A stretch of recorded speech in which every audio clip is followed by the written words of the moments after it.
Red Mayor. Go ahead, Mayor. Evening. Welcome to our June 17th virtual commission meeting. At this time, we're going to ask our city clerk, we're going to call our meeting to order. Roll call. Mayor Jones. Vice Mayor Johnson. Vice Mayor Johnson. Here. Commissioner Brunson. Here. Commissioner Dorsett. Here.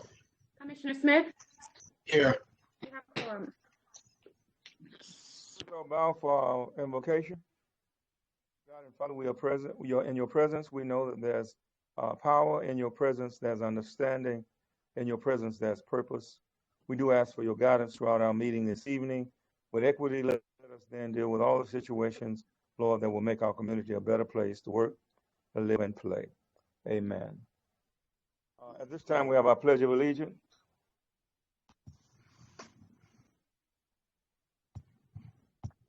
Allegiance to the flag, United States of America, to the republic for which it stands, one nation, under God, indivisible, indivisible, with liberty and and justice justice for all. for all.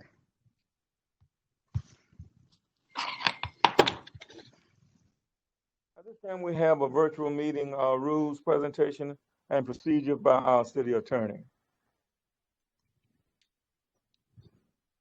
Mayor, Vice Mayor, Commissioners, pursuant to Executive Order Number 2069, issued by the Office of Governor Ron DeSantis on March 20th, 2020, municipalities may conduct meetings of their governing boards without having a quorum of its members present physically or at any specific location, and utilizing communications media technologies such as telephonic or video conferencing as provided by Section 120.545B2 Florida statutes.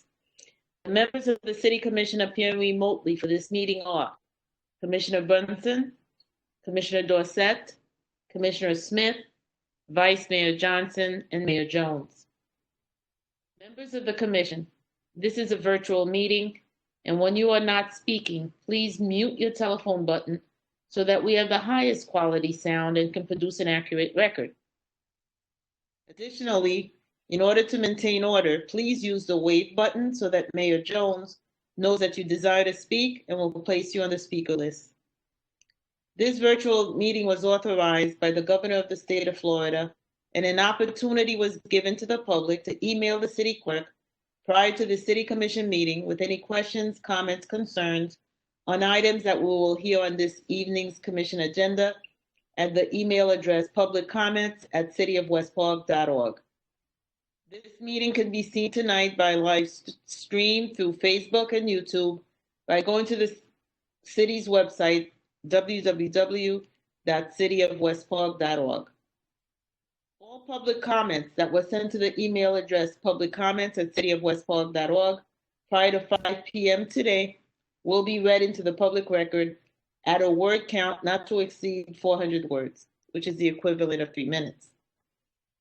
All of the comments will be included as part of the public record for this virtual meeting. The Commission meeting agenda was published on the city's website on Thursday, June 11th, 2020, per public meeting posting requirements. Commissioners, are you comfortable with the notice provisions that have been set forth and these rules of procedure that have been established for this virtual meeting? Yes. Yes. Thank you. Thank you, Madam Attorney.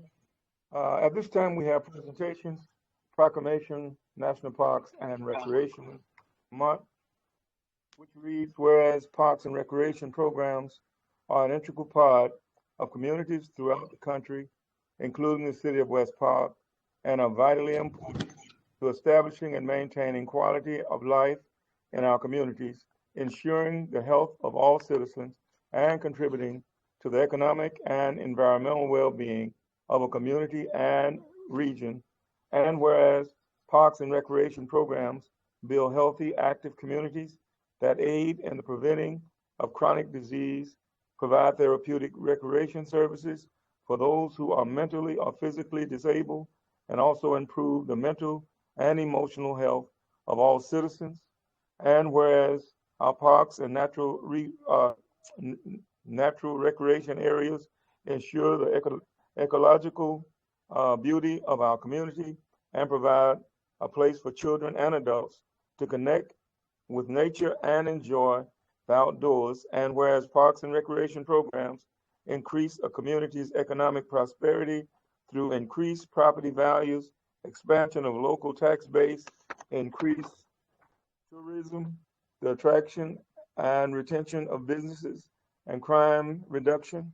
And whereas the U.S. House of Representatives has designated July as National Parks and Recreation Months, and whereas West Park recognizes the benefit derived from parks and recreation resources, now therefore I, Eric H. Jones, Mayor, along with my colleagues of the City Commission, Vice Mayor Brian C. Johnson, and Commissioners Felicia M. Brunson, Anthony Dorsett, and Brandon Smith, do hereby proclaim the month of July 2020 as Parks and Recreation Month in the City of West Park, and commend the contributions of our Parks and Recreation staff.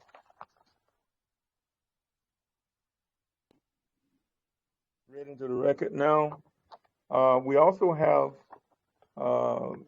proclamation for National Public Works Week, which reads, whereas public works professionals focus on infrastructure, facilities, and services that are of vital importance to sustainable and resilient communities and to the public health, high quality of life, and well-being of the people of the City of West Park. And whereas these infrastructure, facilities, and services could not be provided without the dedicated effort of public works professionals who are employees at all levels of government and the private sector, who are responsible for rebuilding, improving, and protecting our transportation, water supply, water treatment, solid waste system, public buildings, and other facilities essential for our citizens. And whereas it is in the public interest for citizens and civic leaders in the City of West Park to gain knowledge of and maintain a progressive interest and understanding of the importance of public works program in their respective communities. And whereas the year 2020 marks the 60th annual National Public Works Week, sponsored by the American Public Works Association, and the City of West Park wishes to recognize the efficiency of the qualified and dedicated personnel who staff our Public Works Department. Now, therefore, I, Eric H. Jones, Mayor, along with my colleagues of the City Commission, Vice Mayor Brian C. Johnson, and Commissioner Felicia M. Brunson, Anthony Dorsett, and Brandon Smith, do hereby recognize May 17th through 23rd, 2020 as National Public Works Week in the City of West Park, and commend the contribution of our public works staff. And we have one more proclamation. I think that Ms. Georgette Leslie Wiggins will be listening in at this proclamation in recognition of Juneteenth Day and the Juneteenth South Broward celebration. Whereas Juneteenth is the oldest nationally celebrated commemoration of the end of slavery in the United States, the origin of Juneteenth began in 1865 on June 19th in Galveston, Texas, and pays tribute to the day Union Army Major General Gordon Granger and 2,000 federal troops arrived in Galveston with news that the war had ended and that the enslaved were now free. And whereas Juneteenth is also known as African American Emancipation Day and is celebrated throughout the United States and beyond, it is a time for reflection, rejoicing, assessment, self-development, and planning for the future while encouraging respect for all cultures. And whereas Juneteenth is enjoying a phenomenal growth within communities and organizations throughout the country, institutions such as the Smithsonian, the Henry Ford Museum, and others have begun sponsoring Juneteenth-centered activities The celebration of Juneteenth unites people of all races, religions, and creeds through unity and understanding while promoting and cultivating the knowledge and appreciation for African American history and culture. And whereas on Friday, June 19, 2020, at 6:00 p.m., Juneteenth, South Broward will hold its third annual Juneteenth celebration entitled Breaking the Chains of Racial Discrimination virtually on Facebook Live. Now, therefore, I, Eric H. Jones, Mayor, along with my colleagues of the City Commission, Vice Mayor Brian C. Johnson, and the Commissioners Felicia M. Brunson, Anthony Dorsett, and Brian Smith, do hereby recognize and proclaim Friday, June 19, 2020, as Juneteenth Day in the city of West Park, and call the Juneteenth South Broward celebration to the attention of all residents. Read into record. All right. At this time, we have the opportunity for the public to address the commission. Madam Clerk, we have any presentations? Yes, Mayor, I have a few public comments to read into record. First one is from resident Karen Goldstein. I am addressing this commission to request that the moratorium on medical marijuana treatment centers in the city of West Park be ended. During this COVID-19 emergency, medical marijuana dispensaries are included in the list of essential businesses. Telehealth visits are permitted and home delivery is allowed. Medical marijuana is a real thing, and its medicinal properties are undoubtedly being used by many of our city's residents. Forcing us to go to Hollywood, Miami Gardens, Hallandale, Dania Beach, and or Fort Lauderdale makes no sense. There's ample evidence that allowing medical marijuana treatment centers to occupy a space that would otherwise be vacant is a benefit to a city's bottom line as well as its appearance. As an example, after the True Leave in Dania Beach opened, a brand new Aldi opened right across the street. The dispensaries are good tenants, and wherever they open, crime rates decrease, and nearby businesses enjoy an increase in customers. They bring improvements to the area and are clean and low-key in their use of city services due to the nature of their product. No growing is done on premises, and no advertising beyond the name of the company is allowed on the outside of the building. The 441 corridor would be one ideal location for a dispensary, as it would not be near a school or any house of worship. Its commercial makeup would ensure that there would be no increased vehicle traffic in the residential areas and would have good visibility for crime deterrent. As a Florida medical marijuana patient, I would be happy to arrange for a visit to a dispensary in any of the above mentioned cities for you to see for yourself that they are not attracting undesirable people to their spaces. They have security cameras inside and out, as well as security personnel in each one. Generally located in shopping centers such as the Miami Gardens True Leave, some are freestanding such as the Rise in Hallandale and the True Leave in Dania Beach. And you'd likely be surprised to note that many of the patients are senior citizens.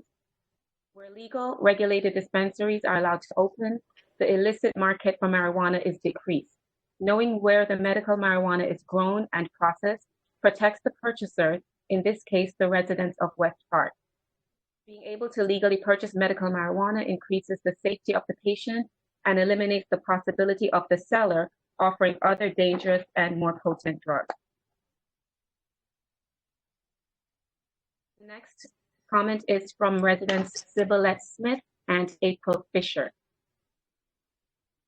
West Park residents, my name is Sybilette Smith of 4521 Southwest 28th Street. I'm a resident of West Park for the last 49 years of my life. I'm writing this complaint to inform the community that me and my family are appalled with the constant traffic and group gatherings connected to the corner store by my house on 28th Street off 46th Avenue. This is a constant eyesore to the community and me and my neighbors on 28th Street. I even had to go to the local police station and purchase a trespassing sign to keep uninvited guests out of my property and from in front of our yard. I love my community and neighborhood. I want everyone to be able to love and respect where they grew up and live as much as I do.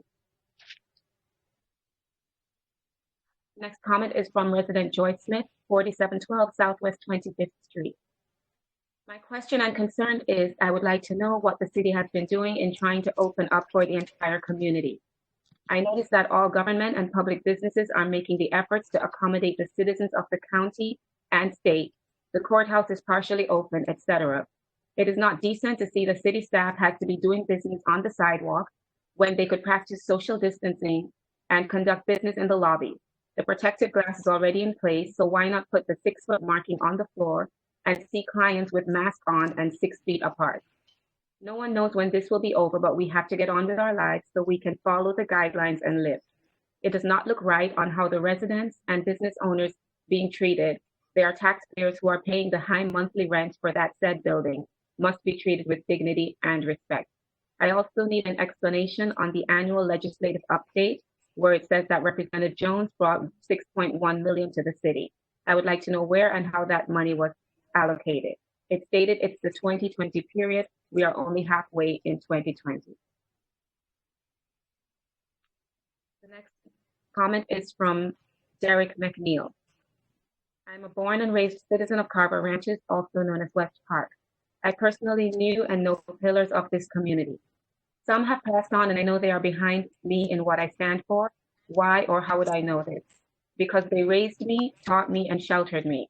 The love they gave, I will give back to them by standing against the divide that is being caused by the severe involvement of law enforcement. Enforcement being the key word. BSO will have nor show respect or concern for the citizens here if we don't have it for one another. Open container is not an issue, but a sneak attack on the patrons that visit our local stores. It will cause hostility and unnecessary violence toward those people. If this is already a law, then why point it out if it is not being used as a device? It is not a solution.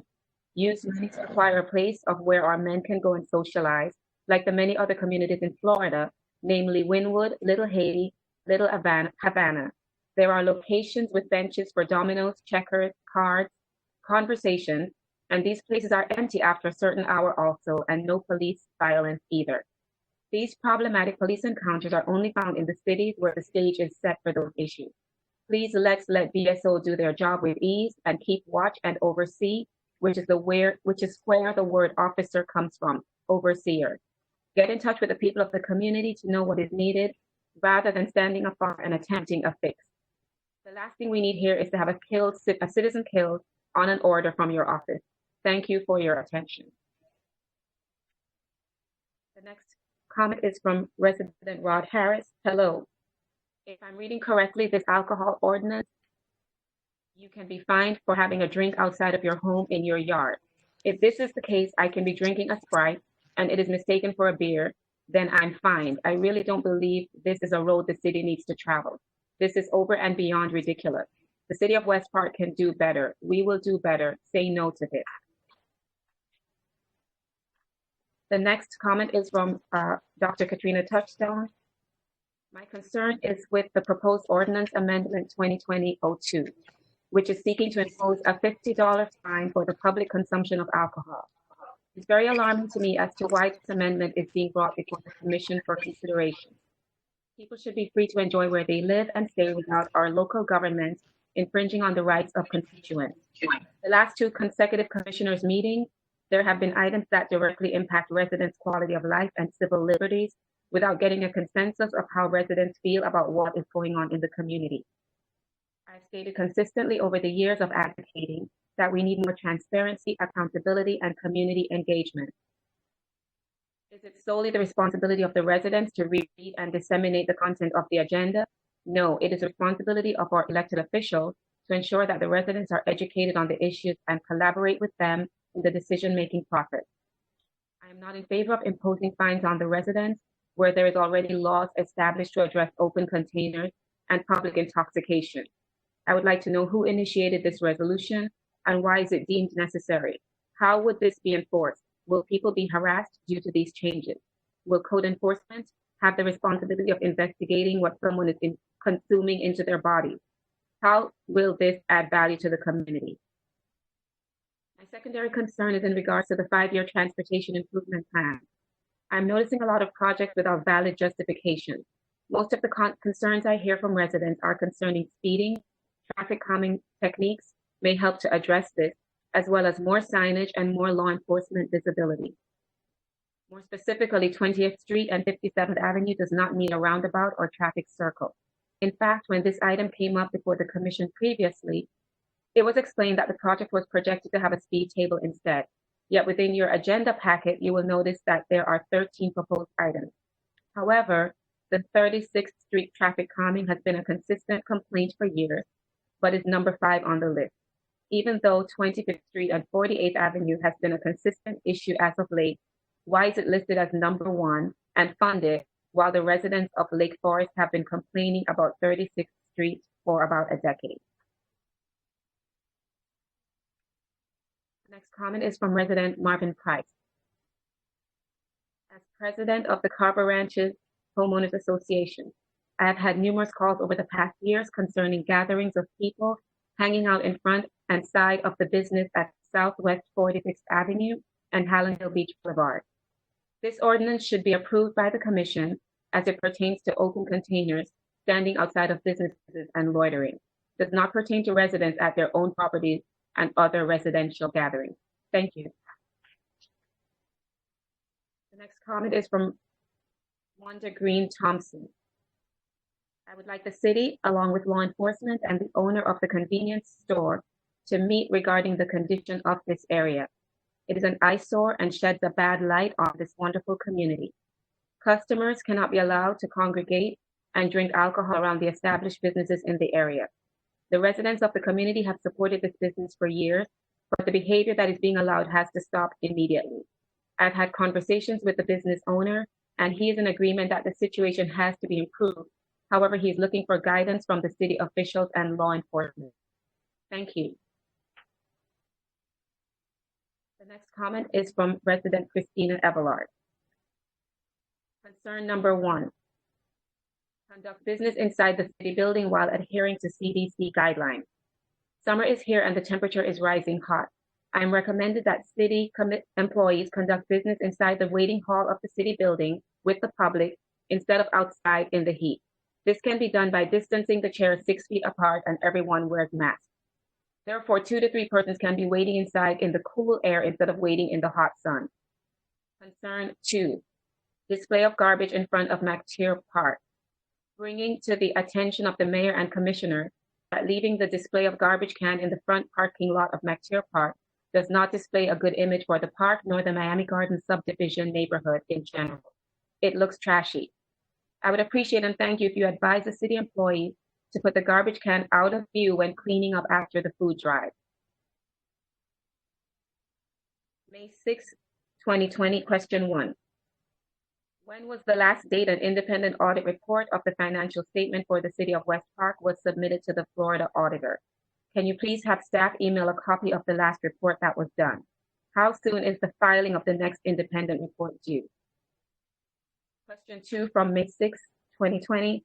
I submitted my name to Alexandra, the city clerk, to be added to the pre-registered volunteer list 2 weeks ago. I would like to know what date I'll be scheduled to volunteer at the food drive distribution in the city of West Park, Florida. What is the proper procedure for volunteer pre-registration? Question 3 from May 6, 2020. I would like to know if the commissioners and mayor can put together a proper procedure for food distribution to homebound residents, especially top priority to seniors and disabled. On April 18, 2020, Katrina Touchstone was prohibited from taking food to the seniors she looked out for. Caesar and Mr. Balagon told her she must give them the list of the seniors and they will have staff deliver it to the seniors. On April 25, 2020, I informed Caesar that Gwen Tolbert, a senior, needed food delivered to her place. Food was delivered. Then after April 25th, 2020, I texted Caesar the name of 3 more homebound seniors disabled that are in need of food from Feeding South Florida. Caesar replied back stating he's no longer doing food distribution from Feeding South Florida to seniors. And that concludes the public comment, Mayor Jones. At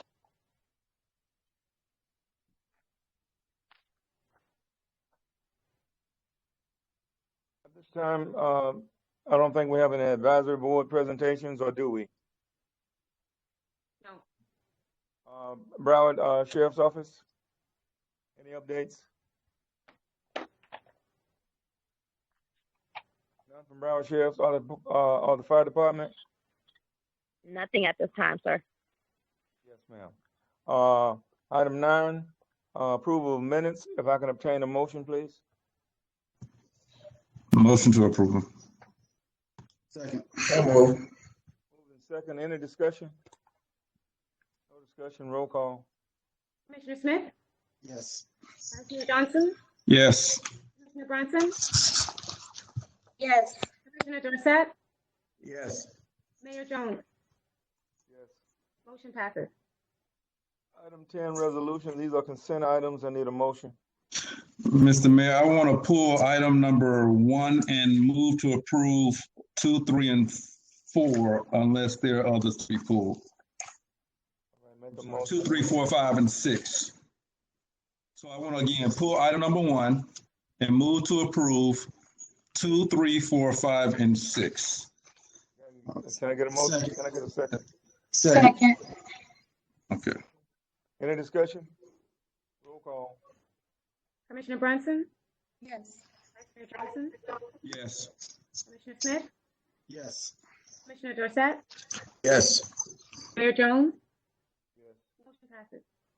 Yeah, Mr. Mayor and Commissioner, the reason I pulled item number 1 is so that staff can provide an update on the status of applications that we discussed in my agenda review for the record. So if Mr. Balagon, if you can have staff provide the data that we discussed in terms of the number of applications, number approved, and if there are any other issues that we've identified that hopefully we fixed from the last meeting, please.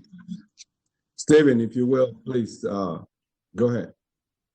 Good evening, Honorable Mayor, Vice Mayor, City Commissioners. I'm going to give a brief update on what we provided the last meeting on June 3rd. At that point, we mentioned that there were a total of 14 applications received. 4 of the applications were disqualified. Important to note that 3 were disqualified for one of the basic requirements of the program, that you must live in the city of West Park. So 4 applications were disqualified. 9 applications or applicants at that point received payment from the city.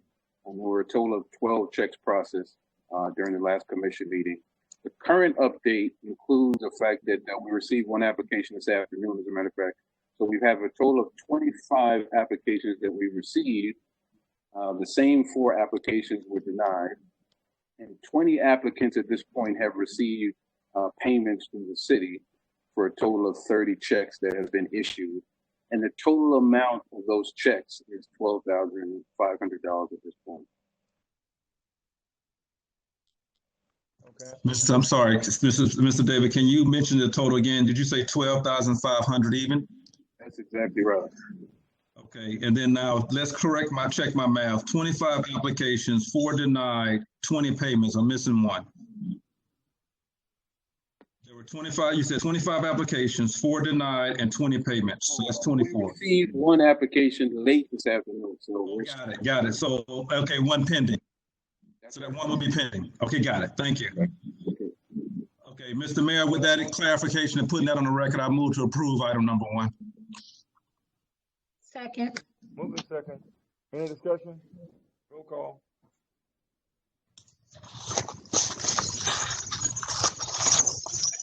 Madam Clerk? Yes, Commissioner Smith, Yes. Vice Mayor Johnson, Yes. Commissioner Brunson, Yes. Commissioner Dorsett, Yes. Mayor Jones. Yes. Motion passes.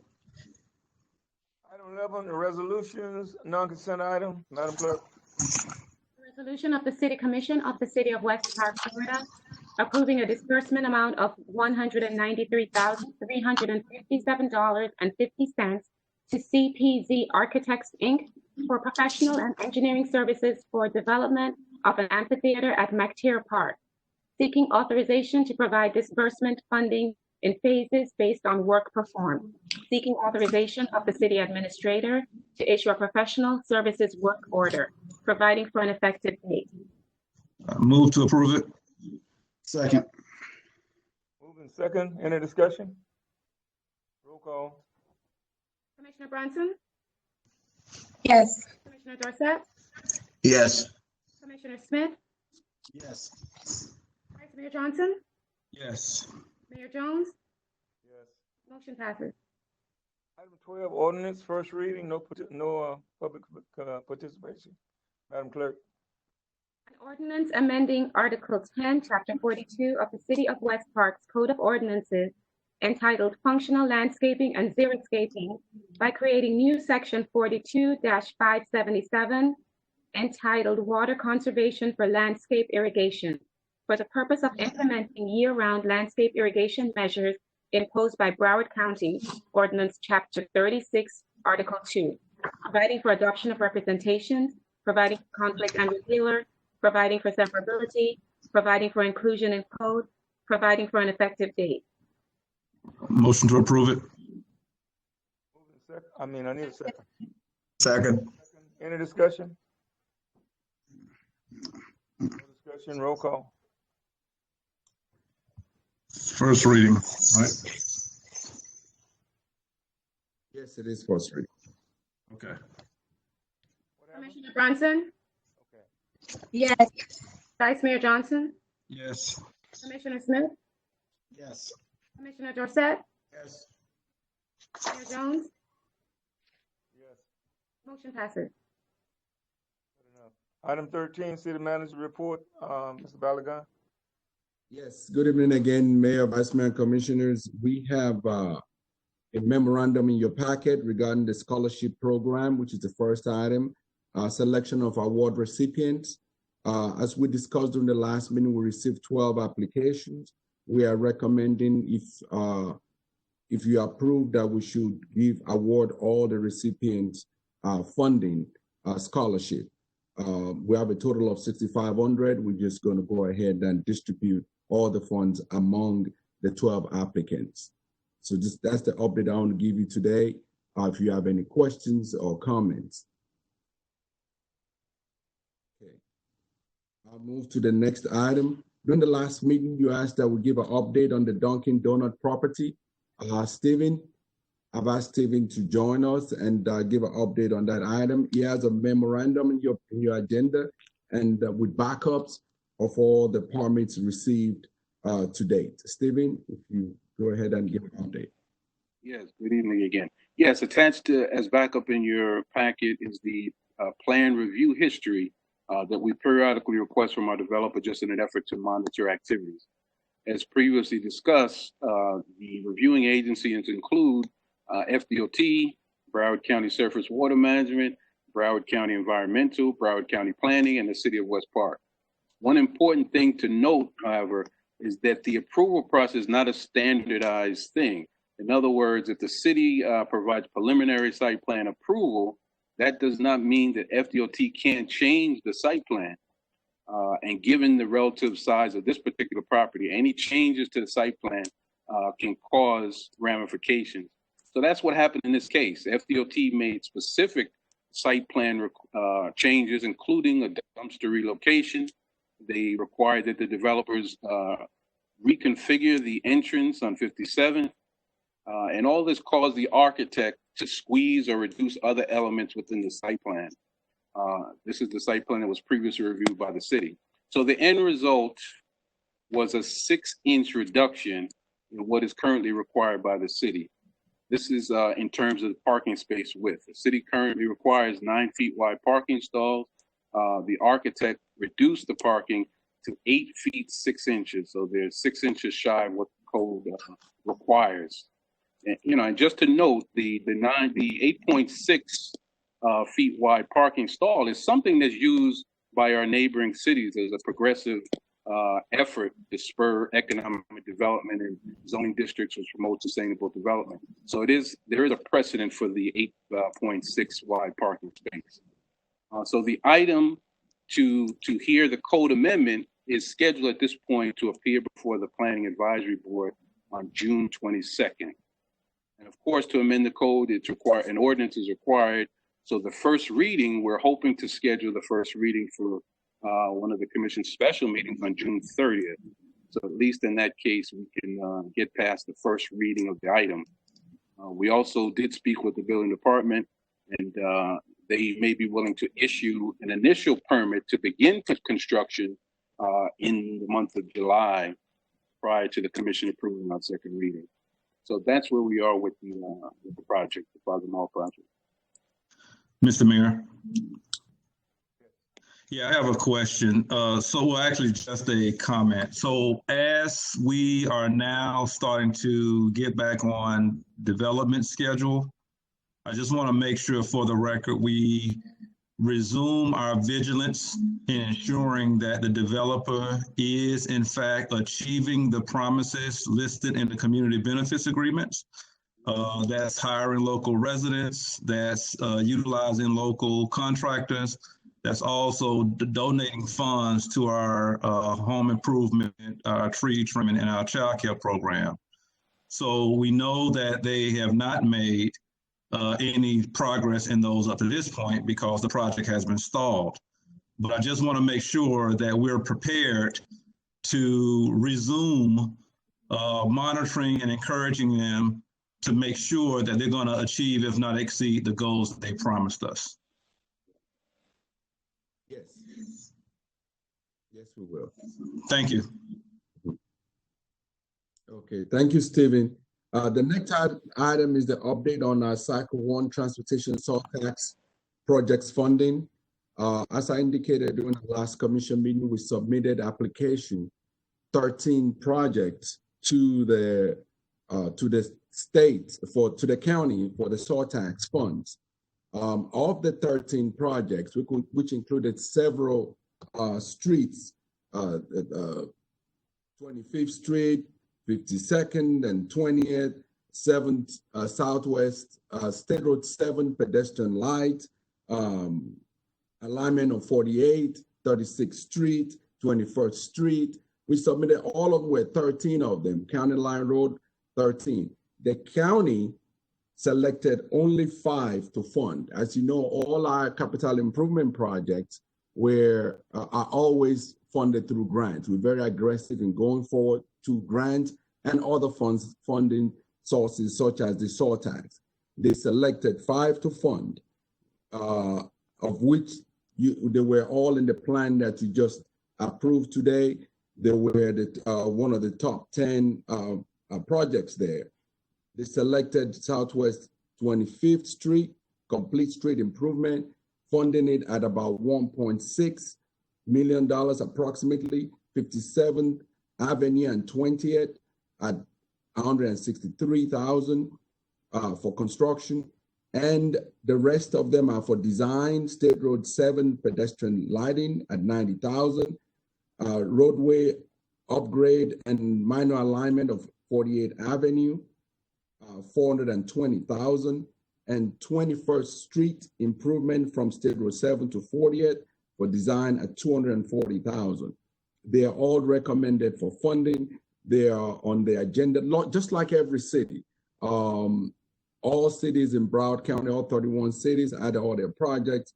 So if all goes well, this will be finalized tomorrow for approximately $2.55 million. That will be the first round.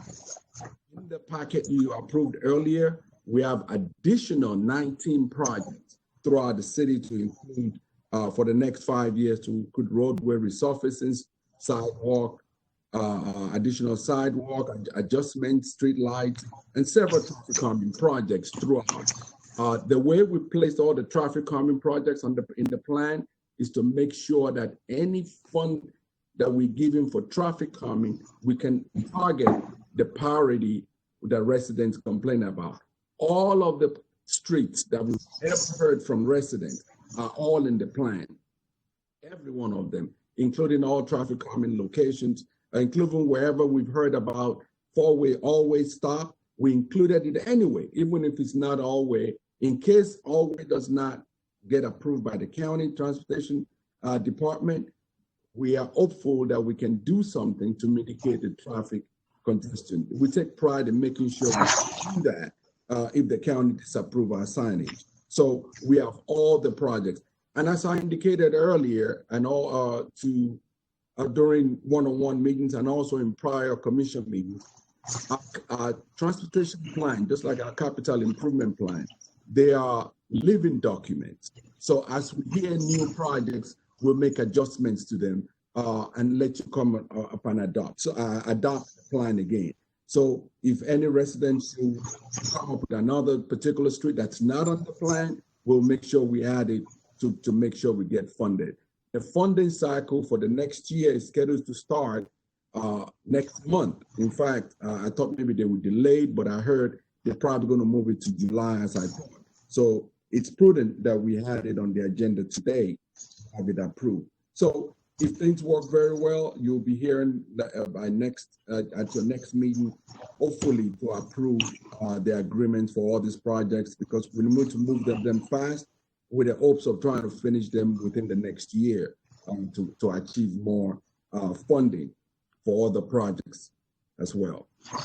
I do have a question, Mr. Mayor. All right.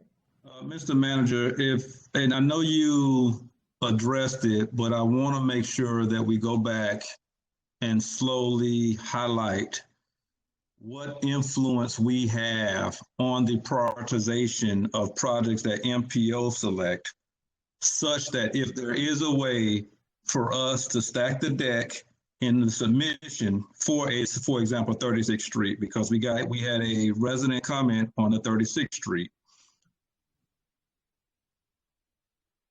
We all know that is a concern. So we're in a situation with plans, but we don't have funding.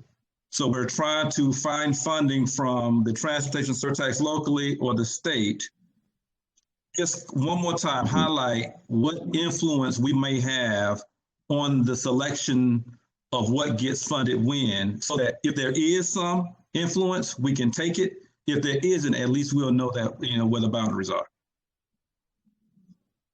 Every opportunity that we get, we make sure we echo how important all of these projects are to the reviewing staff members of every funding agency. We had several meetings. Even the mayor was at one with us with MPO, maybe a couple we had MPO with us. Right. We echoed the sentiments of all of these projects, but they select the ones that they see the connectivity and whatever the base is on. I'm hopeful. I'm extremely hopeful. As you know, 36th Street has been on our state legislative process. I'm very hopeful that the second cycle would be the cycle for 36th Street. I'm really hopeful. Any opportunity we get to kind of stress the importance of 36 and any other street improvement that we have, we make use of them. So we express it. Even if we have some funding available, if like I always do, we will try to do even some conceptual that will push it forward. That will make sure they realize the importance of it. We can start doing that as well, which is our plan to try to see if we can even try to do something there. It's listed as in the plan as number 5, but for whatever reason, they went to number 6 and selected number 6. So in as much as we told them they have a consultant they hired to evaluate and check things out, they decided they would choose that first. So we're going to continue to push it. I'm very hopeful that if 1, 2, 3, 4, and 6 get we move on them, obviously number 1 becomes 36. So they really do not have any choice now. And what we will try to do is, if we can, get a little bit amount of money, just like from all of these funds, and then change left, do kind of a conceptual that will make them realize that this is, and we've done that in the past. We did that actually for 48, because that 48 came up a long time ago. And I think that may have been what pushed 48 up. We did conceptual, and I don't know if you recall, it's around the time when you just started, Vice Mayor. We had 48, we had studies on 48. We had resident workshops. We had a lot of planning. I think that may have pushed that up. We have not had that for 36. So, and that I think is what pushed that up, because they have some documents and proofs that they had in record for that. So, but this becomes the next one, and all neighborhood traffic calming improvements, A, B, C, are also listed here. So any funding we get from that, we'll push it to wherever we have complaints and we always excited and eager, and county realize that we always deliver in West Park. So you will notice when the results come out that we, per capita, kind of did very, very well because we have a lot of plans in place. So, but we will certainly make sure. I think that sometimes I see and hear as it relates to things that they put on these different social medias, believing to some degree that we arbitrarily go and do these things, not knowing that we don't arbitrarily pick streets, we don't arbitrarily decide where they're going. We be in these meetings, and they sometimes cause the community to go into an uproar, making it think that we are choosing and picking and choosing north side over south side. These things are ridiculous, and I just hear these things. I don't respond to them because I don't respond to unfounded stuff that comes in. But there's a whole lot of things going out there that really has no validity to them at all. And I believe that we have to address those things because I think a few people think they speak for the whole 15,000 people in West Park. There are a bunch more people, and they don't speak for everybody. And they make it sound like they're speaking for the whole West Park, and that's not the case. And we need to make sure that gets out. There are much more people that I've spoken to that's not even on those faces, on those social media, that have a great respect for what is being happening. And we need to be assured on that thing and stop allowing ourselves to be led by a few people. Okay, City Manager. Okay. The last item, we have the always stop sign requested for Southwest 27th Street and Southwest 42nd Avenue. I have in your packet a memorandum and also as backup to the memo chain of emails from staff to the county requesting the always sign. In brief, the county responded that they will not be able to perform the study that would allow them to determine if it qualifies for always because of the current COVID-19 circumstance, and that schools are not on. As a result, they prefer for schools to be back fully before they can perform the traffic study to determine if it's always. As you know, we always submit this request to the county. We're required to because they control the signs and signals. But considering when we received this, I added it to our plan. Another option that we have that we always lean on is if we do not receive or we've given negative response to our request for signage, we'll go to placing on our improvement plan and kind of prioritize it. It's on the plan. That way we can have traffic calming leading to or at the intersection that will accomplish the same goal of slowing or in some instances stop the traffic. So we've also included 27th Street and 42nd Avenue in our CIP as well, which you adopted tonight. So we will tweet that too as a priority that we have. But at the same token, we'll continue to follow up with them as soon as schools are back, which may be a while, but but that's the excuse they will receive, and you have the email and the memorandum in your packet. At this time, I'm going to ask Chris to, I think I may have skipped over. No, I did not. No, it's later on. I saw Chris, I saw Dan, and I thought I skipped over something, but it's going to be later on new business. Chris, on budget report, please. Thank you. Good evening. Hope everyone is doing well. The Roger report, of course, is in the backup to the agenda, and we've talked to most of you about the report. So our forecast for COVID-19, which is always on people's minds, is we're starting to get the revenues that we thought would be harmed, and we can kind of see where we're headed with that, although it's not perfectly clear. We are losing money from state revenue sharing, so we have got that.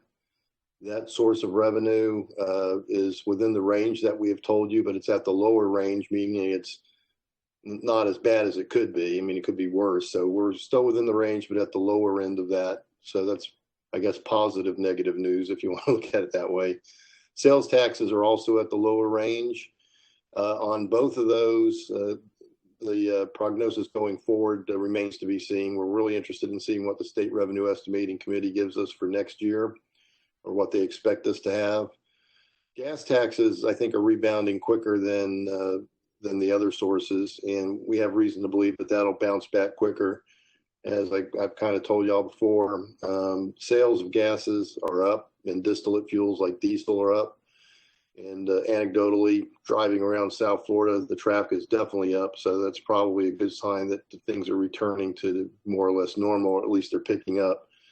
So hopefully it may be the end or the beginning of the end, but we'll see. This is still a very fluid situation. So we're not trying to paint a rosy picture. We're just trying to be realistic in what's going on with it. As you'll see in the budget report, we did receive quite a bit of money this year that we should have gotten last year. So it makes the report look better than it is. Just keep that in mind. This was money that we had expected to receive in fiscal year 19. But because of timing differences and how we have to report revenue, that's not going to be reported until this year. And this was basically for expenses made in prior years. So that was a pretty substantial jump in the revenues. The managers and the departments are doing a good job holding down expenses. A lot of these wouldn't have occurred just because of the contact that the public would have with each other. But we are trying to control what we can control. We're not in control of the sales taxes or the gas taxes, but we can control our expenses and have been endeavoring to do so. And I think the managers communicated that very well, and the departments are playing their part, trying not to spend what they don't have to spend. We're trying to get a handle on the changes in the CSC. The CSC, the Children's Services Council, funds most of our after school. In fact, they fund pretty much all the after school and summer programs. They're struggling with how to provide these services to the use of your community and all communities. Even drowning prevention, they're still trying to keep that going. And I think you'll see some positive things for your city regarding that. But they're trying to keep the providers, and you're a provider to them, of these services in business, but trying to find a way of not having the kids get together and spread disease. So Caesar's been working a lot with them, but it may be that also, at the end of the day, hurts us a little bit financially, just because of the way this thing's constructed for us going into the fiscal year and how it's winding up. We hope to have you the audit by the end of the fiscal year. Geez, that's still on track. And we haven't changed our forecast for fund balance from what it has been. So we expect to have it $400,000 less than we went into the budget. Part of that was planned. Part of that's not planned as it regards the COVID-19. And with that, I'll be glad to answer any of the questions you may have on that or anything else. So let me ask a question. There's a question that, I saw that someone asked me about us not turning in any audit reports for the last 3 years. Can you address that? Your audit reports have been turned in for the last, forever. Last year's was late. Last year's was late. This year's will be on time. Even though we started late and COVID-19 kind of threw us a curveball in the middle of that, the timing wasn't good, but we're rushing to get it out the door. It's due out to the state by June 30th. We expect to make that deadline. Right, and that's one of the things, because that's one of the things that they're putting out, that we don't turn in audits, and it's just a lot of negative stuff going on. I just want to make sure we clear up some of this stuff that's going out that is really untrue. And so I thank you for that. And unfortunately, because of the ADA complaints, a lot of this stuff used to be kept online for the city. So we haven't been able to, and it's been a problem for me too, because I used to rely upon going to the city's website to grab certain information. So that slowed things down. And unfortunately, it looks like it'll be a while before we get to the point where that stuff's available easily for the public. But I would tell anyone for the public that any unit of local government, this city, any special district, the reports that are filed with the state of Florida, with the Florida Auditor General's office, are on their website. You can go to them and grab them for the last 5 years and read them to your heart's content. There's nothing being hidden here. We changed auditors this year, and we started that late because of that process, and COVID-19 hit, and well, whatever. It's always a bunch of things, but we expect to have this out to you by the end of the month. We also have, if I may, we also have on our website the link to the state of Florida to view our audit report, all reports. At least for the one for last year, they still have it up there, so they can click on that link. It will take them directly to the audit report for last year. It's on the finance department. You scroll, you'll see audit report link. You click it, it'll get you to that link. We thought to be creative to do that because we cannot have the PDF on our website. So we send the link, and as soon as you click on that link, it'll take you to the entire report. So, and on that website, don't they keep several for years on there? Yeah, you know, they used to keep 10 years, but they only keep 5 now. I wish they kept 10 because I like going back further sometimes. There's also another website you can go to. It's not audit, well, it's audited financial information, but it's in a format that's not in the financial statements, but it allows you for any city for probably about 25 years or more. At the chief financial officer's website, there's something called the logger system, and you can actually generate a lot of information to your heart's content and download it in an Excel or PDF format. And it's available by a lot of detail. So if you want to know how much you spent on police salaries in 1999, you could do that for any city, for any county or whatever. And it's very handy information. A lot of people aren't aware it's available, but it is. And that information ties back to the financial statement. But I've got to emphasize it is not the financial statements themselves. It's information taken from the financial statements that allow you to make good comparisons. You can do trend analysis. But it does ultimately the information at the CFO's website, which granted, you might, if you're not used to where it's going, they don't make it exactly easy to find, but it's there, I promise you. There's a lot of detail out there on local government expenditures and revenues if you know where to look for it. I think the state can make it a little easier for people to find it. But just Google it and you'll find it. It's just Mr. Mayor, I just want to add on to a comment that you made earlier. So and I'm sorry, Chris also. So one of the, I believe, places where some residents get confused is not understanding the fiscal years that are related to the reports. And so when you look at the website and see that the last report is 2017, 2018, that's because that's the last completed fiscal year for which a report was done. And that the report that's going to be done this year is 18-19 because we're still in the 19-20 year. So I just want to make sure we're clarifying that as well.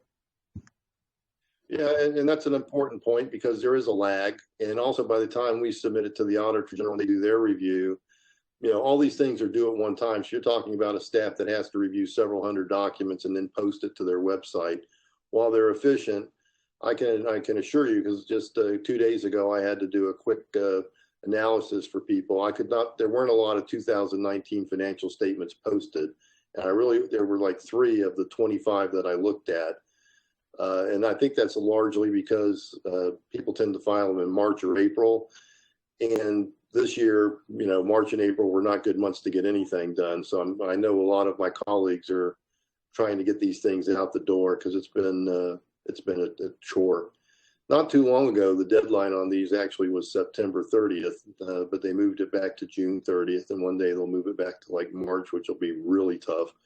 But yeah, it's there. There's nothing being hidden. You know, it's all there, and it's unvarnished glory. So, and you know, we do a lot of presentations at the commission meetings too. The auditors come.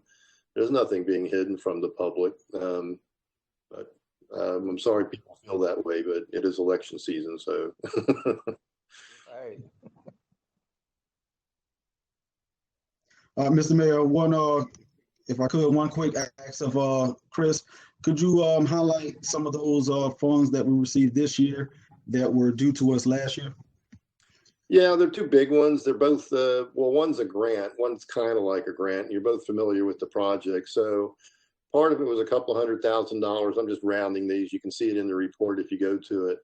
A couple $100,000 for hurricane reimbursements from Hurricane Irma. So that was like 2-3 years ago. And then the other one was a reimbursement from Miami-Dade County for their share of the County Line Road project, which was completed last year. Part of that was funded by Broward County. Part of that was funded by Miami-Dade County. I always look at that project as like, you know, when they did the county line, couldn't they put the road like in one county or the other? Because people may not realize that half that road is in Dade County and half is in Broward.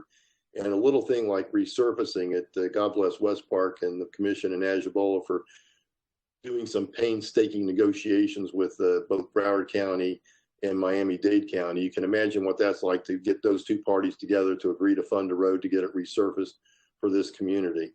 So it got done, but the funding was delayed by Dade County because it's a bureaucracy at the end of the day, and a very big one.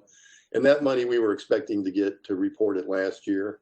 So last year, if you look at it, it's like, well, we were $200,000 short for the reimbursement from Dade County for County Line Road, but we eventually did get it. We knew we would. So it's just a timing issue is all it is.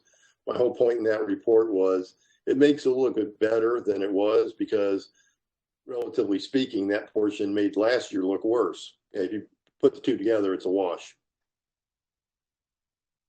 I think one last thing that I want to address that I keep hearing, and that is that our inability to use our reserve funds for certain things. And I think there's a lack of understanding that we live in a hurricane zone, and we're in hurricane season right now. And there'll be more complaints if we get hit by a hurricane and we can't have debris moved, we can't have anything done to fix up those funds. Being that we're in an area where hurricanes are prevalent, we have to make sure that we have funds. It's 6 of one, half a dozen of the other. We don't have the funds after a hurricane. They're going to know, what do we do with the reserve? And so the thing is, the reserves they have to be there for emergency. And that's a serious emergency, and we can't anticipate whether we're going to have a hurricane, but we must anticipate that we might have one and be ready for it. And so I just need to get that out there. Could I kind of piggyback on that? Because it is an important thought, and it's actually double worse. Yeah. Around January and December and February, I always caution the commission, we're raking in money because all that property tax, all the stuff that's on the property tax, like the fire assessment, the garbage bill, all that stuff, most of it gets paid in December and January. So we look good while we're flush. But come May, we go into negative cash flow. And that negative cash flow lasts until the middle of December. So you could be facing from the end of September. Hurricane season ends, for all intents and purposes, December 1st. If if you've used all your cash and you didn't even have a hurricane, you still got 3 months of expenses you need to cover. So you need 3 months of reserves really to try to keep alive. You add the loss of that to a hurricane happening at year end, and it's a recipe for disaster. So it's an important point to reemphasize. And unfortunately, I don't get in the politics game, but I've been around long enough that, elected officials are in a tough spot. You can't win, but you can play to tie at best.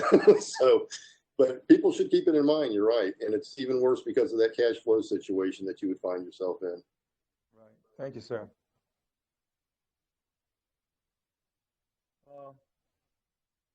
What we got? Old business? You still city manager? Everything? Can you hear me? Yes. Okay. Old business? Mr. Mayor.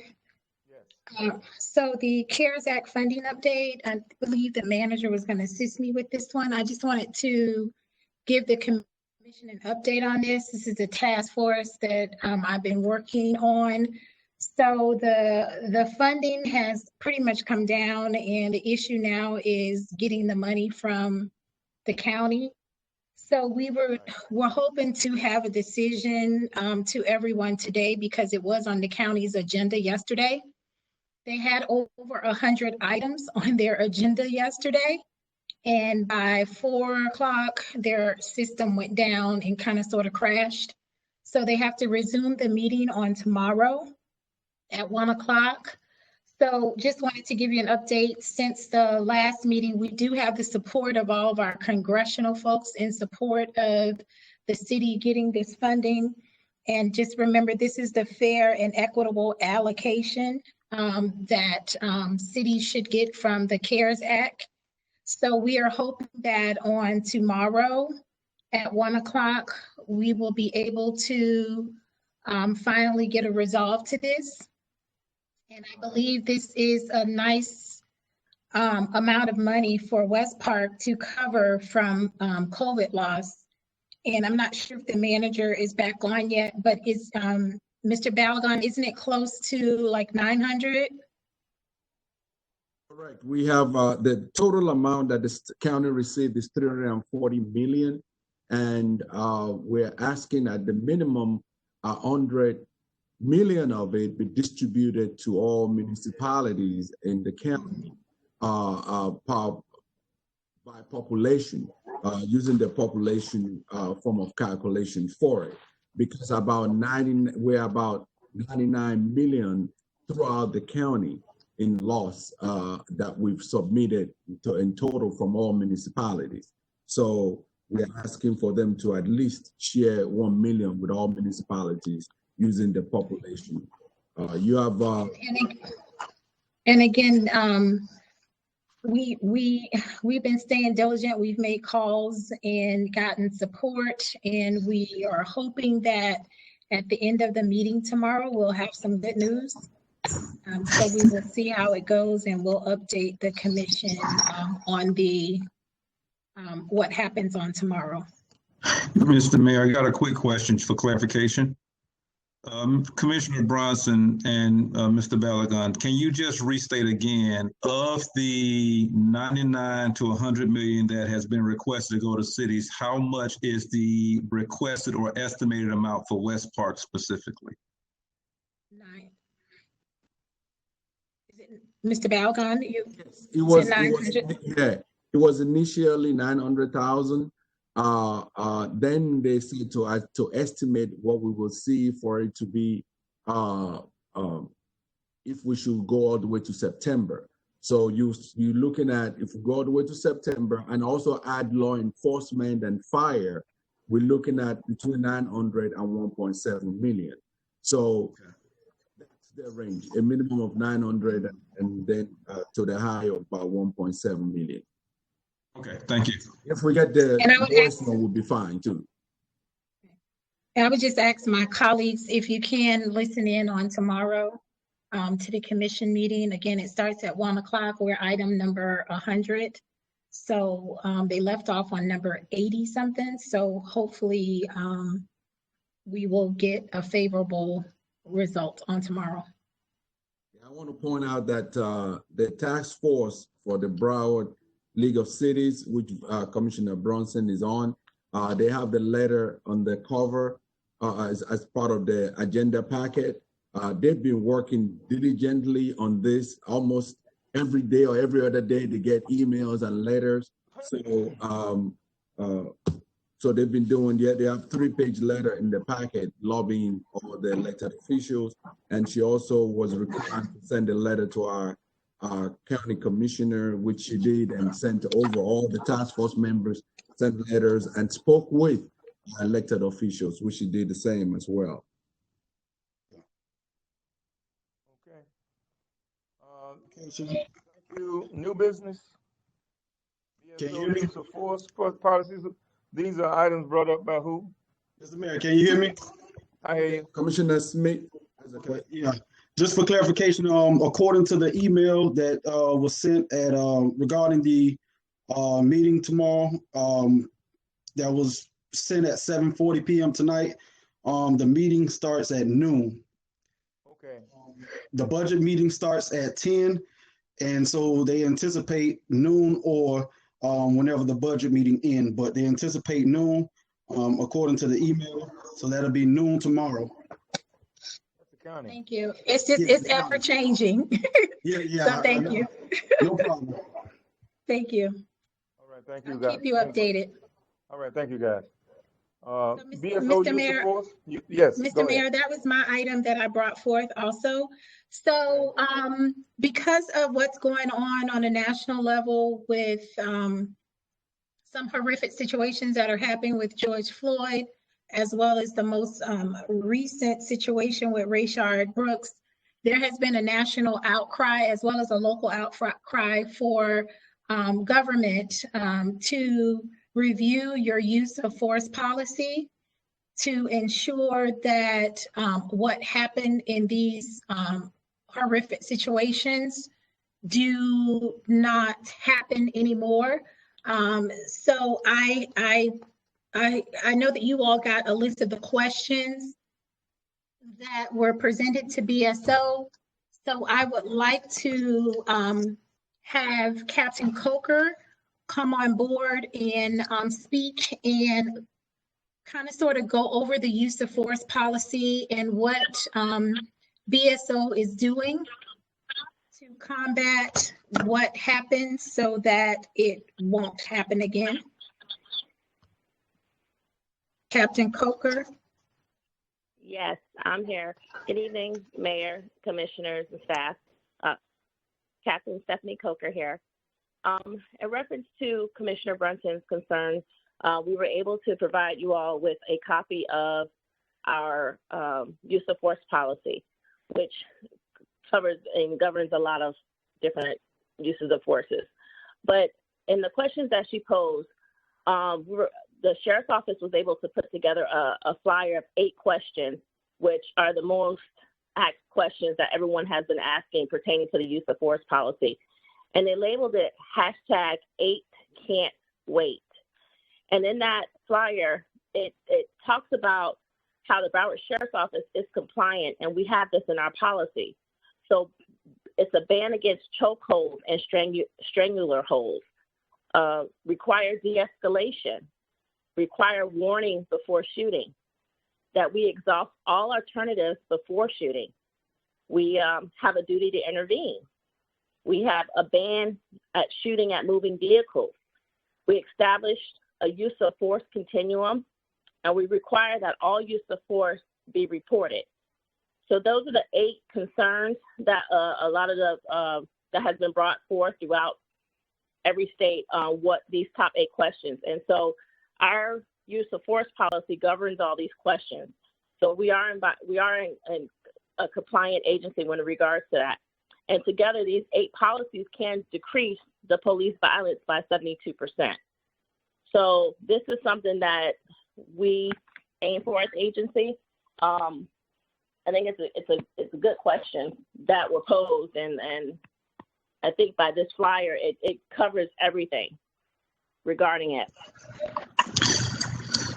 Captain Coker, two things that were kind of sort of not covered out of the 12 questions that I had. Can you talk more about the training, the cultural sensitivity, or the training that is provided for officers? Yes, absolutely. So we have new hire training and we have annual training. So every year we all go to training, and we have to cover fair and impartial policing. We have 8-hour block on that. We have annual use of force training that we have to go through.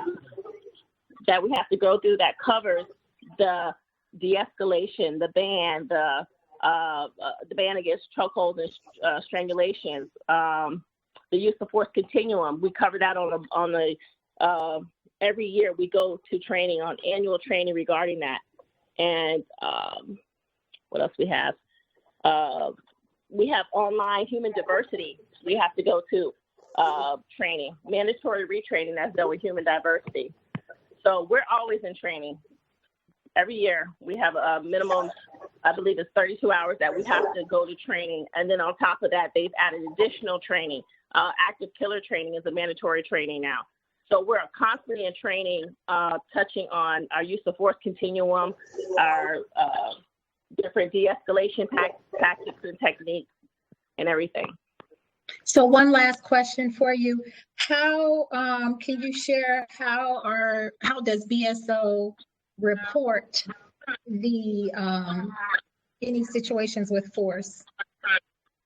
Yes. So we have with our use of force policy, every use of force has to be documented and has to be followed up.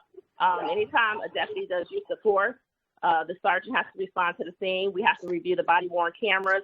The sergeant has to speak with the person involved with the use of force, ask questions.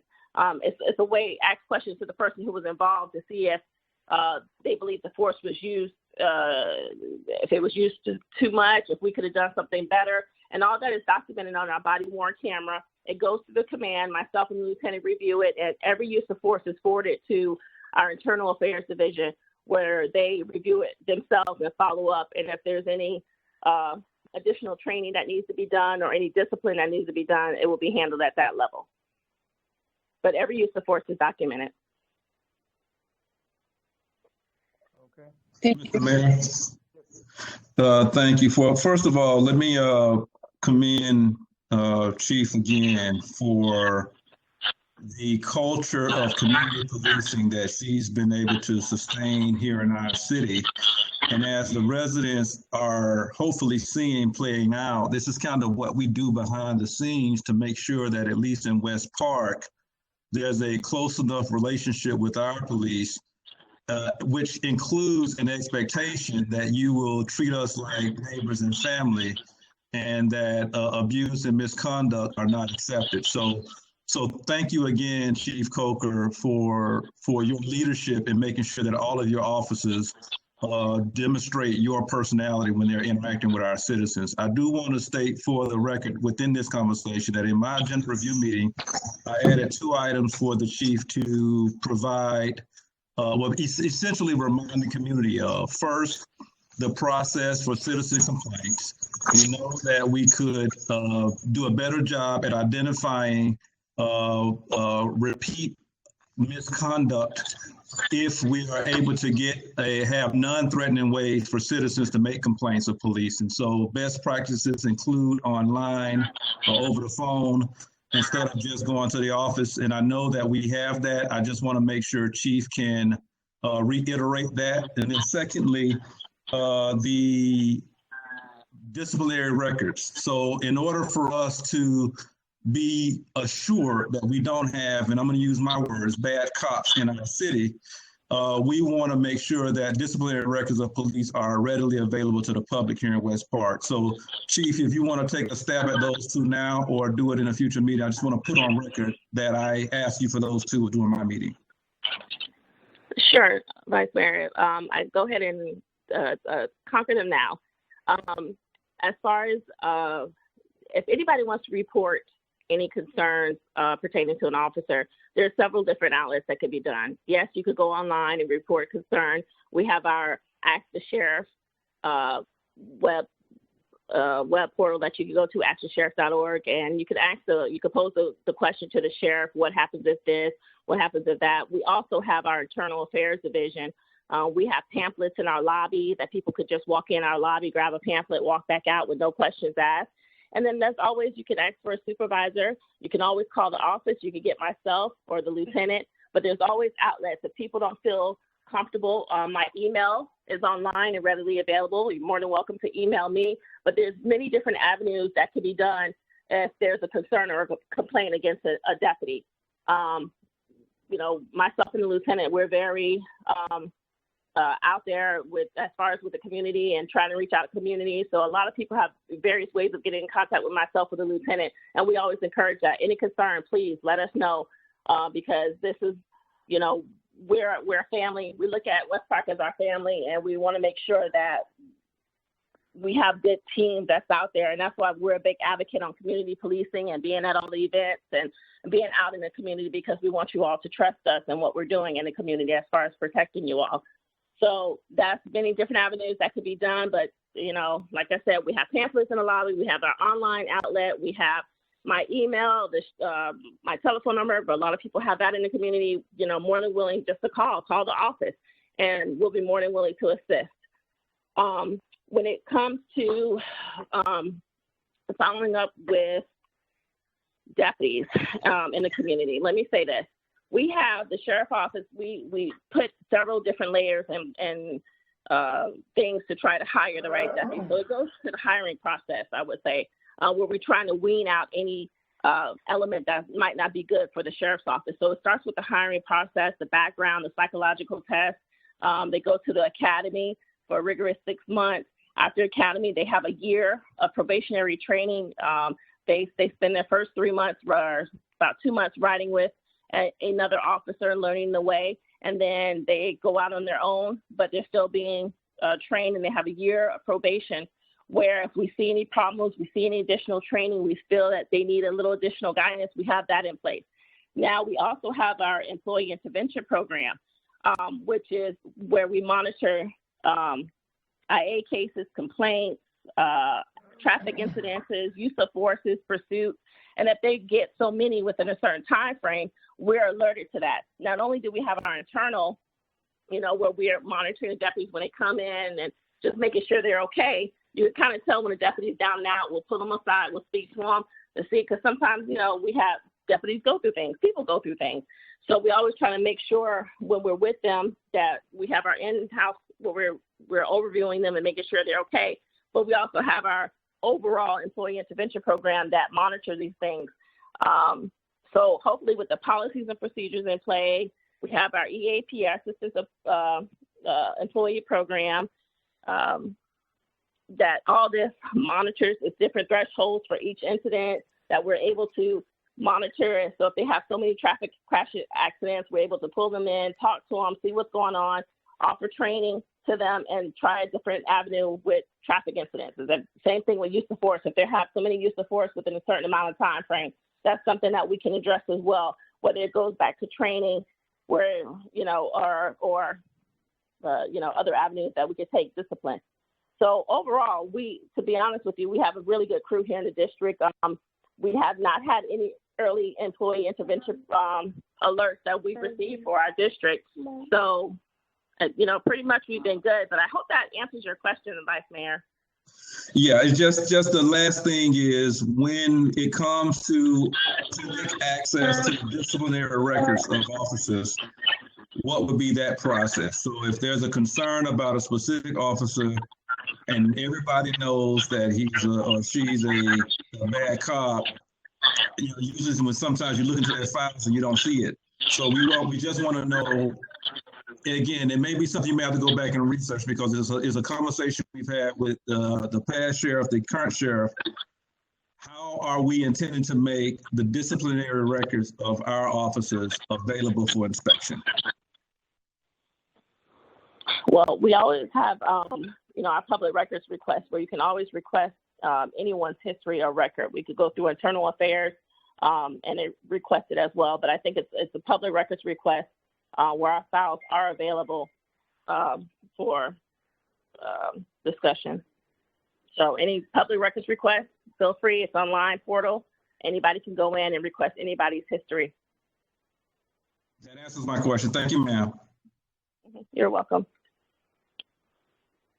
That's all I had with that one, Mr. Mayor. Just wanted to make sure that we were accountable and doing our due diligence as requested to provide that information, not only to the rest of the commission, but to the community at large. So thank you, Captain Coker.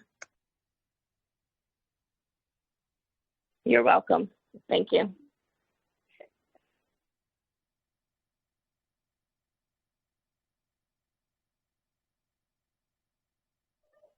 Mayor, you're on mute. You want to unmute yourself? Yeah. Okay.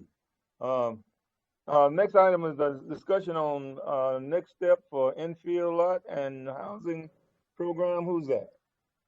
That was me, Mr. Mayor. I'm recognizing the fact I only have 4 meetings left, so I'm making sure I go through all my bucket list. But so the infield lot housing program, we said at the last meeting we were going to provide some updates. And for those who don't understand what we're doing, we're essentially the city has collaborated through our great county commissioner, Dr. Barbara Sharif, to provide an opportunity for 5 residents of the city of West Park to purchase affordable, brand new single-family homes throughout the city.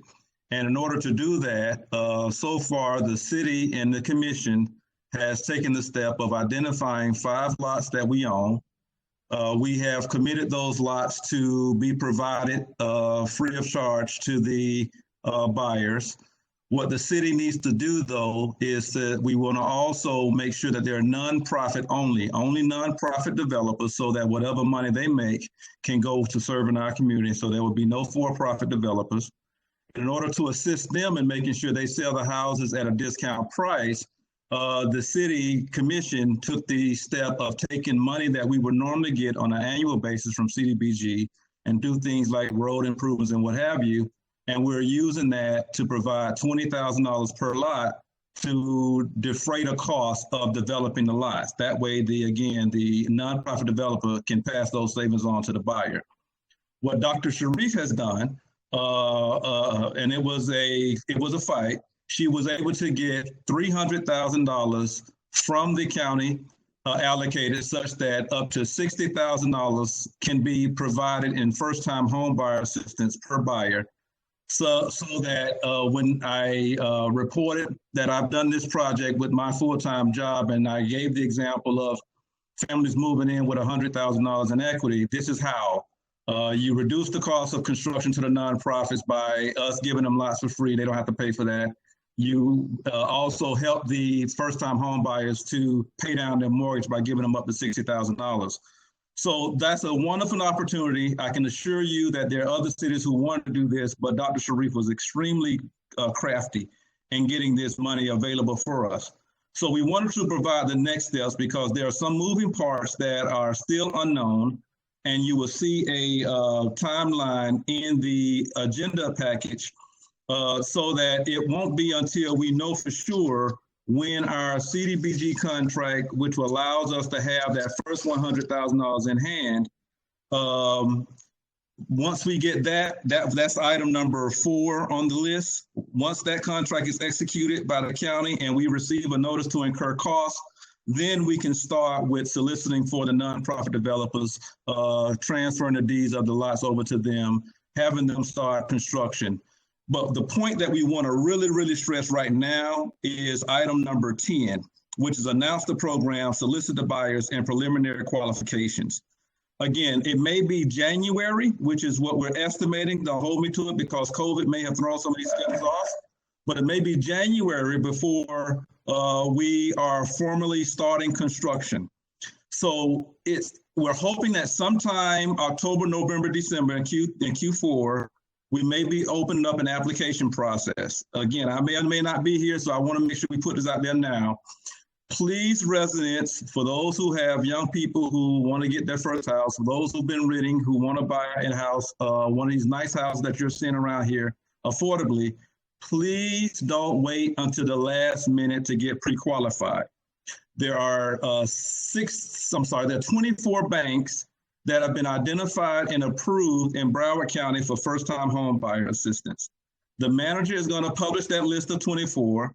He's going to also get with the county to make sure that that list is updated and that they know to expect some inquiries from West Park residents.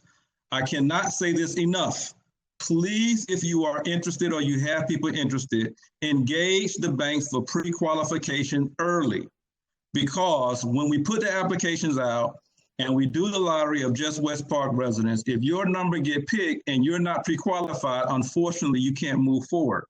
So we want you to engage early because 1, we want you to get pre-qualified early, but then 2, if you engage them and there's a couple of things on your credit you need to fix, you can take the time between now and January to go ahead and get that stuff taken care of. So again, the manager has been provided a list of banks. The staff are going to engage the county. We're going to have the banks prepared to receive inquiries from our residents. I forgot to mention, Mr. Manager, that we need to schedule a first-time home buyer workshop because that's going to be a requirement, and so I work on doing that here. But I cannot stress enough, this is the timeline, but number 10 is the most important. Once we put the applications out and we close the application process, we're going to move with the 5 that we get, and we don't want people to feel like they've been left out. Get pre-qualified early. Please start now, and I'll take any questions. That's it, Mr. Mayor. All right, who's got discussion on number 3? That was me too. So the other item was the infield, was the tree dedication program. As you recall, we meaning my organization, donated funds to purchase 45 trees here in the city, and you as the commission supported me and my suggestion that after those trees have been planted, and they have been planted, that we utilize those in a way in which we could honor some of the significant pioneers in our city. We don't have enough streets. Not everybody who wants to have a street named after someone is eligible. But we did want to find a way in the meantime to honor those pioneers. So we have at least 45 trees that we will be moving forward to providing some ceremonial recognition of pioneers. And so I asked the manager, and he provided in the backup to at least start exploring what an application process looks like. I'm pretty well open to whatever we end up with, just don't want it to be too cumbersome. We have a long list of people who've done a lot of significant things in these communities. So the sooner we can get to honoring them with plaques and all kinds of fanfare, I think the better we can. And that would be a way for us to give people their roses while they still are with us. So we put that item on the agenda for the benefit of the commission and the residents, that we're going to move forward with developing an application process, and sometime after the summer, we should have something more confirmed. I'll take any questions if there's some. Item 4. Thank you. Who's number 4? Item number 4 is me, Mr. Mayor. So we actually moved this item under new business so that the commission can have a full discussion without having to do a formal type of vote. So I just wanted to clarify, this is an item that I brought forth after receiving numerous phone calls from residents, not only residents that live around this area, but residents just in West Park in general. Also received some calls from some folks that don't live into our city that have passed by. And so it has become an issue. So I want to clarify a couple things. The intent of this ordinance, and again, the reason why I pulled it, because it's not stating clearly what at least my intent was, but because our current code did not provide the necessary teeth in it that was needed to allow for more enforcement, we asked the attorney to come up with an ordinance that will help to provide some more enforcement. So this is about, the business owner being accountable, residents also being accountable. Whether this situation has been there for years or not, it is an issue for anybody who encounters or drives down that street. This has nothing to do with what you do in your home. This has nothing to do with what you do in front of your yard. This has nothing to do with it. This is just a citywide ordinance that will assist in pretty much making our city,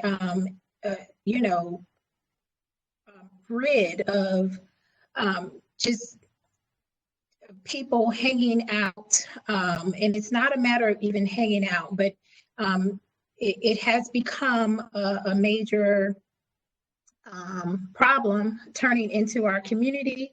And again, residents are complaining. And so the intent was to provide some type of nuisance abatement, some type of code enforcement. We have a church by, we have schools by. We just don't want the congregation there. This is not about anybody playing dominoes and all that around the store. This is just about moving our city forward and making sure that it does not send a negative perception of our city. So a couple things I did ask the attorney to look further into, which included what does under certain circumstances mean. I believe that the attorney looked at it from a civil infraction standpoint, but we want to look at it more from a code enforcement. What can we do and how can we as a city prevent this from happening, not just there, but anywhere in our city.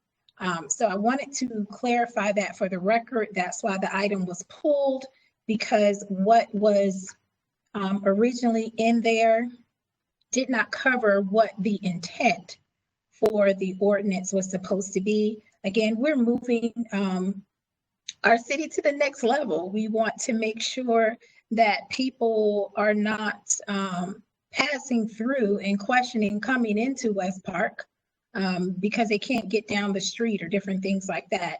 So again, and I do also want to mention that Broward County already has an open container ordinance. And so the law is already on the book that basically you can't just walk around with an open container. So that's not something that West Park is implementing. It's something that's already on the book. So again, the intent of this ordinance is because tons of residents have been complaining for several years now to clean up the area and to provide some enforcement so that we can do so. Mr. Mayor. Yeah, go ahead. So, Commissioner Bronson, thank you for the explanation, because I for one, would admit to you, as I've said to others, I wasn't clear on what that ordinance was and why we were trying to do it. So now that I understand what we're trying to do, let me say this. So yes, one of the challenges we have as being a still fairly young city at 15 years old is adjusting to the fact that we are now a city, right? We're no longer unincorporated. There are now rules. There are now as a unit of government that's localized. There enforcement, just so that as a city we can craft a culture and a neighborhood that we all want to be in. And so we're seeing slowly but surely our community is adjusting to that. But I do want to make sure we provide a word of caution. Again, I'm not sure how this particular strategy is going to come back to us, but I do know that 46th Avenue in Hallandale is an issue, because I myself have complained about it, because that's behind my house, not too far from Mrs. Smith's house, the resident. And so, yes, that issue needs to be addressed. We need to tell all of our neighbors and friends and family members, hey, you know, we're becoming more concerned about that corner. Do what you can to help us. But I just want to provide a word of caution that as we try to problem solve that, we just can't lose sight of the fact that there are some well-intended strategies that may have unintended consequences. And so if there are any suggestions that could be a gateway to disproportionate police contact, I'm going to, for one, be very leery of us passing those in West Park. So I know that wasn't now I'm hearing you say that wasn't the intent. I'm just saying, I got 4 meetings left, so I don't know when it's going to come back. I just want to put this out there for the record, that if it comes back and there is a concern about disproportionate contact between in this area, mostly Black men and police, I'm going to have some concerns about it, and hopefully the ideas will scrub through those possibilities and address those concerns when they do come back. So when I presented it, I said, I just want to more of code enforcement. It's not necessarily BSO enforcement. BSO enforcement is the last recourse. So if code enforcement is able to do what they need to do, then there is no need to bring BSO into it. So again, when I brought it forth, the initial intent was to make sure that our current ordinance had some teeth in it that would allow code enforcement to do what they needed to do. So when I received the initial ordinance, that's why I had it pulled, so that I can clarify the intent of it. And I would encourage and employ every commissioner to probably provide some feedback as it relates to what you would like it to look like to our attorney, so that when it does come back, it will be a compilation of what everyone's idea is about this. And again, I can't stress it enough. This was not to add something where BSO comes in and does something. It was not that intent, especially with the climate that we're in. It's more of a code enforcement issue and what that looks like and how, and again, it's not just for this store individually, although it is the focus of attention right now, but just so that we don't encounter this issue anymore anywhere else in the city. So again, I would ask that the entire commission think about what you would like for it to look like, so when it does come back, everyone will have a piece of them in it, in a sense. The thing is, my question is, do we really need an ordinance? if the county, there's an open container since I was out there. So I don't think that's a duplicate. I don't think we'll need anything like that. Also, as it relates to those things, I think what happens, I hear often those that say, well, we were better when we were unincorporated. And I can understand why they say that, because it was without any laws and no one had a vested interest in the community. And you can get out there and do what you want to do. And the county, I was out here when it was unincorporated, so buildings and things like that. And that's why we have the play club down there on the corner, because there were there was no laws. And it's good to live. Well, not necessarily good to live without having any oversight. You can just basically do what you want to do. People have animals in their backyard, and this is not a farm. So the thing is that once we're gonna have problems again. As Vice Mayor said, we have to sort of like slow walk through this. Yeah, we're not unincorporated anymore, and there are laws and there are rules that actually makes for a community. Then how are we going to do that? There's some that want it, some that don't want it. The thing is, and I'm very adamant about this. For the last 3 years, we have been driven by a few people, and that is not good. Just a few people making a lot of noise on social media. We need to listen to the community in general, and they are not speaking for the whole community. I can guarantee you that. And we got to make sure that we're hearing everybody and not just a few people. And it is a matter of us then, because sometimes I noticed even us as communities, as commissions, we allow ourselves to be guided by these few people. I'm not one of them.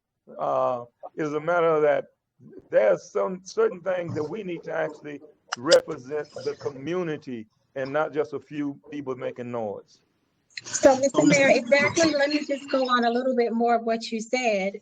That is exactly why I'm requesting this ordinance, because I am listening to the people in the city. I live close to this area also, so I experience it. I've gotten calls on this increasingly, probably the last